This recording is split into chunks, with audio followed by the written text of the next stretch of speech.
Hello friends, இன்றைக்கி நான் வெண்டங்காய் chilli போடுறேன்பா. எப்படி போடுறது இது பார்க்கலாம். வெண்டங்காய் இப்போ எண்ணெயில் பொரிச்சு எடுக்கணும். இது இப்போ கட் பண்ணலாம். எப்படி கட் பண்ணுறதுன்னு பார்க்கலாம் வாங்க.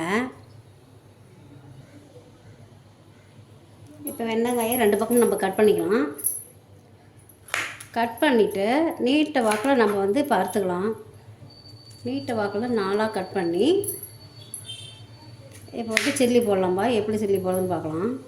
இதை மாதிரி எல்லாமே நம்ம காயெல்லாம் கட் பண்ணிக்கணும். வெண்டங்காயை நீட்டமாக இப்படி கட் பண்ணிக்கோங்க. கட் பண்ணி அதுக்கப்புறம் நம்ம இஞ்சி பூண்டு பேஸ்ட்டு இதெல்லாம் போட்டு அப்படியே எண்ணெயில் பொரித்து எடுத்துடலாம். பாருங்கள், இது மாதிரி எல்லாமே நம்ம நீட்டை வாக்கில் கட் பண்ணிடலாம். இப்படி எல்லாம் கட் பண்ணிவிட்டு அதுக்கப்புறம் நம்ம எண்ணெயில் பொரிச்சிருக்கலாம்பா.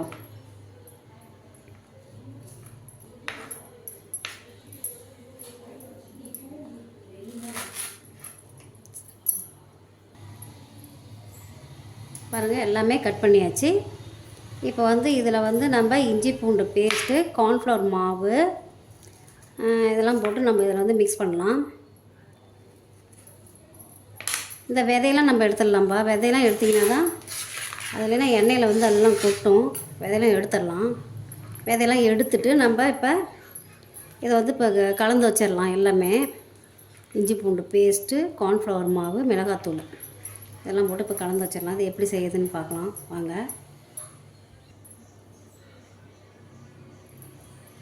பாருங்கள், இப்போ வெண்டங்காயில் சில்லி எப்படி செய்யுதுன்னு பார்க்கலாம். இப்போ வெண்டங்காயெல்லாம் ஒன்று ஒன்றா கட் பண்ணியாச்சு. கட் பண்ணி இப்போ மிளகாத்தூள் இதில் போடுறேன். மிளகாத்தூள் 1 ஸ்பூனு, உப்பு கொஞ்சம் தேவையான அளவு, இஞ்சி பூண்டு பேஸ்ட்டு கொஞ்சம் இதில் போட்டுக்கலாம். இஞ்சி பூண்டு பேஸ்ட்டு கொஞ்சம் போட்டுக்கலாம். கார்ன்ஃப்ளவர் மாவு இப்போ கொஞ்சம் போடலாம். இது ரொம்ப ஈஸியான ஒரு வறுவல். அவ்வளோதான். இதை போட்டு பெரட்டி எண்ணெயில் எடுத்துகிட்டா வேலை முடிஞ்சுது.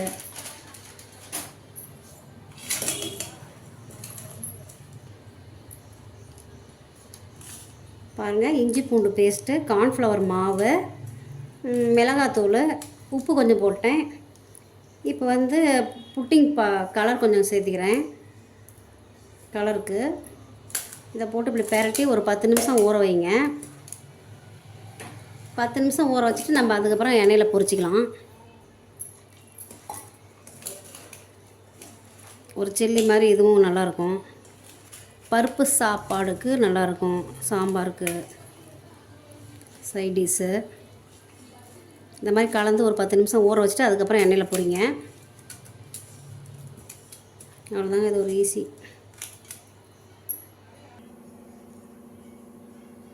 பாருங்கள், நல்லா வெண்டங்காய் ஊறிடுச்சு.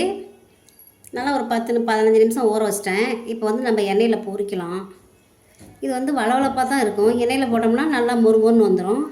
இந்த மாதிரி நீங்களும் வீட்டில் ட்ரை பண்ணி பாருங்கள். பாருங்கள், எண்ணெய் காஞ்சிருச்சு. இப்போ நான் ஒன்று ஒன்றா அதில் எண்ணெயில் பொரிக்கிறேன். இந்த மாதிரி பொரித்து பார்த்துட்டு நீங்களும் லைக் பண்ணுங்கள், ஷேர் பண்ணுங்கள். பாருங்கள், நல்லா பொரிச்சிக்கிங்க. அது நல்லா வந்துடும் மொறுமொறுன்னா.